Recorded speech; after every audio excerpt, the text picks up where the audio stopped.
आदरणीय अमित शाह जी, आपके दिशा निर्देश में मुझे मात्र 56 दिन का कार्य करने का अवसर मिला है।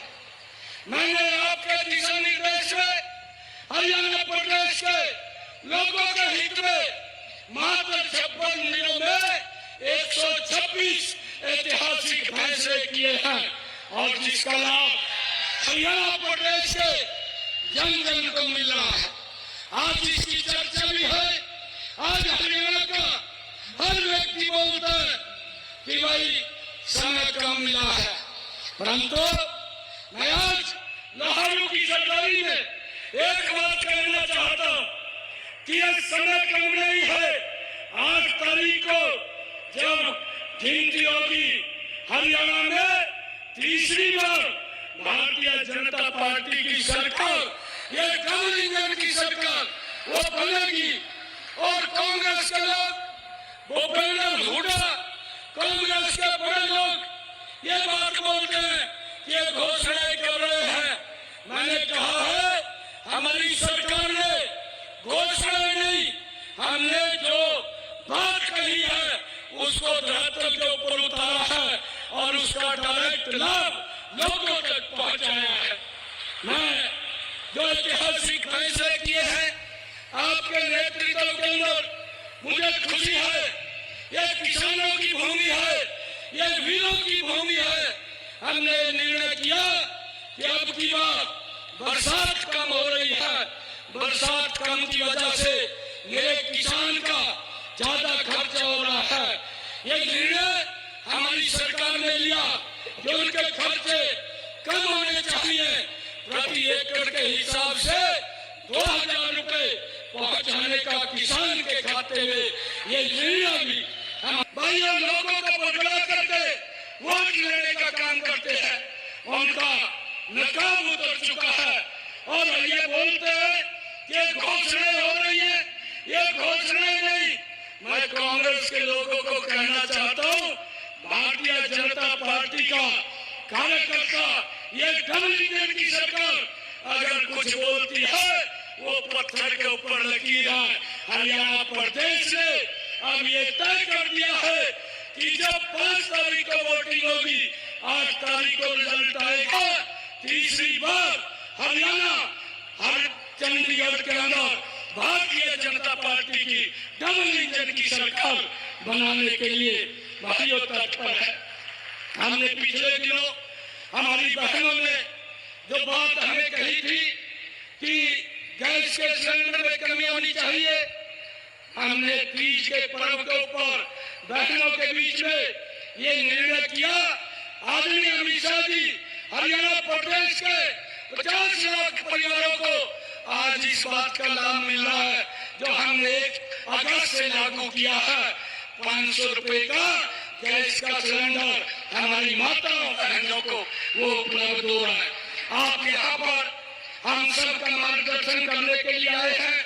मैं पूरा हरियाणा की तरफ से आपका बहुत बहुत धन्यवाद और स्वागत करता हूँ और एक विश्वास दिलाता हूँ कि आपने जो विश्वास किया है, हरियाणा की जनता ने उस विश्वास को ऑन किया है और 8 अगस्त को तीसरी बार हरियाणा में आपके तत्वाधान में ये डबल इंजन की सरकार बनेगी और तीव्र गति से हरियाणा प्रदेश का हम विकास करेंगे।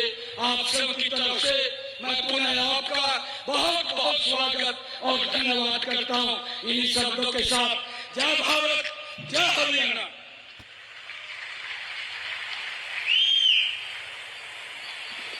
बहुत बहुत धन्यवाद आदरणीय मुख्यमंत्री जी। अब मैं उन शख्सियत को बुलाना चाहूंगा जिनको सुनने के लिए हम सब यहाँ पर उपस्थित आए। ऐसे हमारे देश के यशस्वी गृह मंत्री आदरणीय अमित शाह जी आए और हम सबका मार्गदर्शन करें और अपना ओजस्वी संबोधन हम सब कार्यकर्ताओं को और इस लोहारू की सरदारी, ये तमाम सरदारी को अपना संबोधन दे आदरणीय गृह मंत्री अमित शाह जी।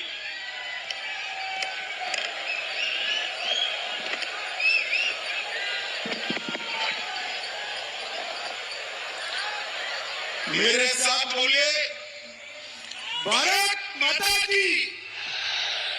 अरे क्या हो गया है भाई, लोहारू वालों के बीच में आए हो, ऐसी आवाज नहीं चाहिए। लोहारू से पाकिस्तान तक आवाज जानी चाहिए। मेरे साथ दोनों हाथ उठाइए, उठाइए दोनों हाथ, विजय के संकल्प की मुट्ठी बीजिए और प्रचंड आवाज से बोलिए भारत माता की जय श्री राम। मंच पर उपस्थित श्रीमान मुख्यमंत्री नायब सैनी जी, श्रीमान विप्लव देव जी, हमारे वरिष्ठ नेता रामविलास जी,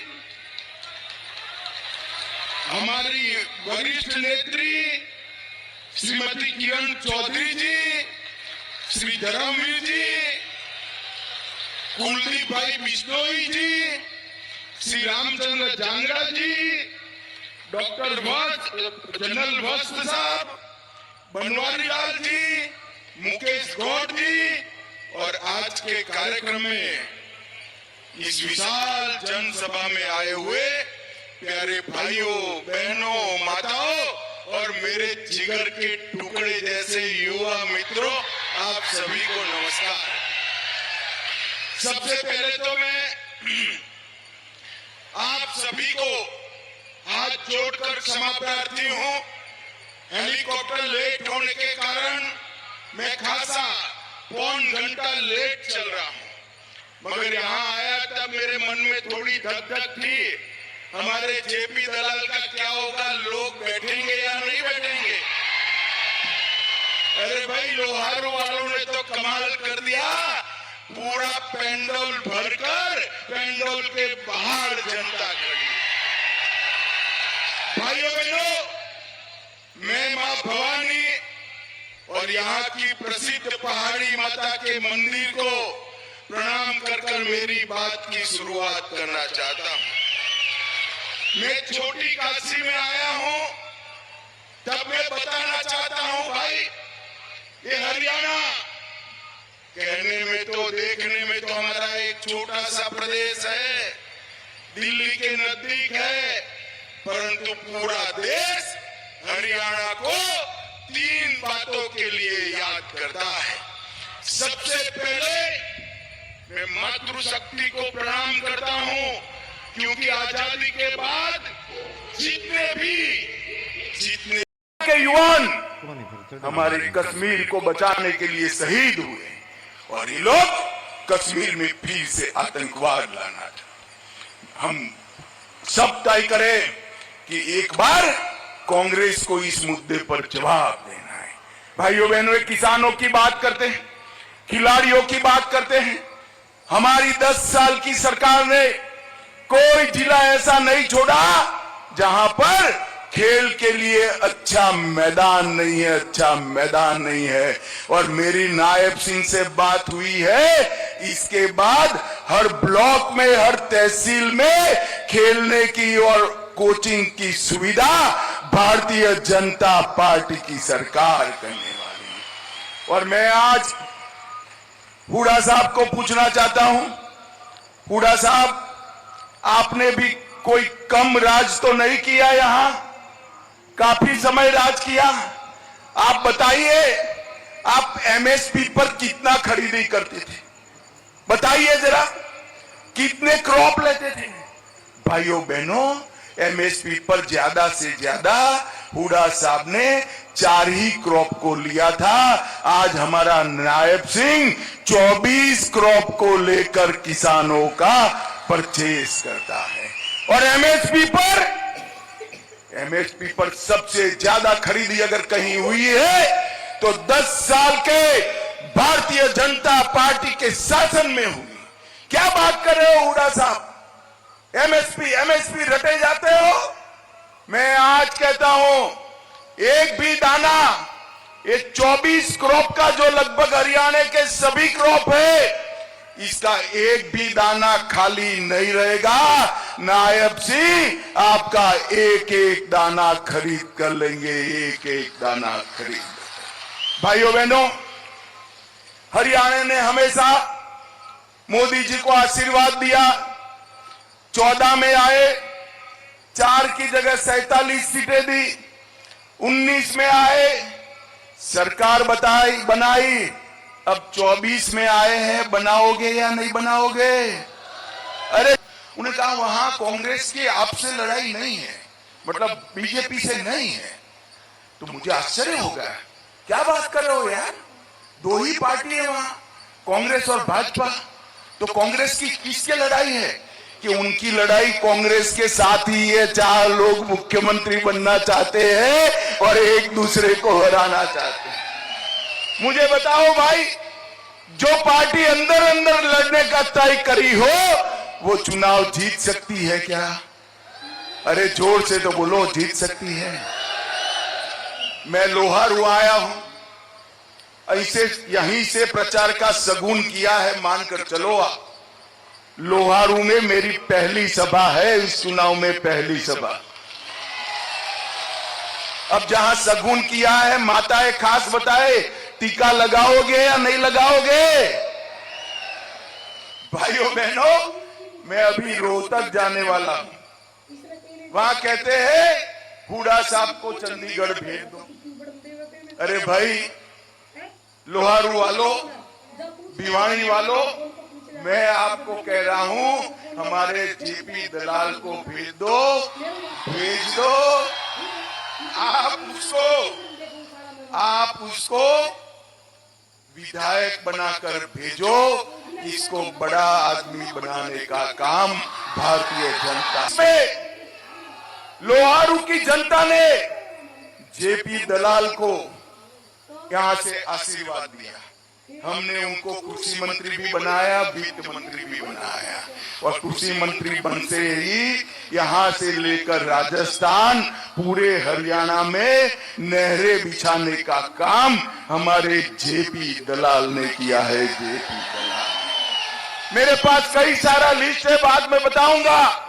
पूरे लोहारू विधानसभा में, पूरे लोहारू विधानसभा में सड़कों का जाला बिछाया, हर गांव को 24 घंटा बिजली दिया, स्वास्थ्य की सुविधाएं दी, और लोहारू को एक अच्छी कॉन्स्टिट्यूएंसी बनाने का काम हमारे जेपी दलाल ने किया। भाइयों बहनों, हमारी 10 साल सरकार चली। पहले चौटालों की सरकार चलती थी, हुडा साहब की सरकार चलती थी। खर्ची और पर्ची के बगैर नौकरी मिलती थी क्या? अरे जोर से बोलो भाई, मिलती थी क्या? खर्ची भी देनी पड़ती थी, पर्ची भी देनी पड़ती थी ना। अब ये भाजपा का राज आ गया, मोदी जी आ गए, नायब सिंह आ गए, खर्ची भी गई, पर्ची भी गई, पोस्टमैन आकर आपको अपॉइंटमेंट लेटर घर पे, जो आरक्षण दिया है इसको वो हटा देने वाले हैं। मगर आप चिंता मत करो लोहारू वालों, मैं कहकर जाता हूं, राहुल बाबा क्या कोई भी आ जाए, जब तक भाजपा है आरक्षण को हम छूने नहीं देंगे, छूने नहीं देंगे। भाई और बहनों, आज यहां पर जब हम आए हैं तो कांग्रेस का 10 साल का शासन था, इसमें निवेश और नौकरी दोनों को बर्बाद करने का काम किया था।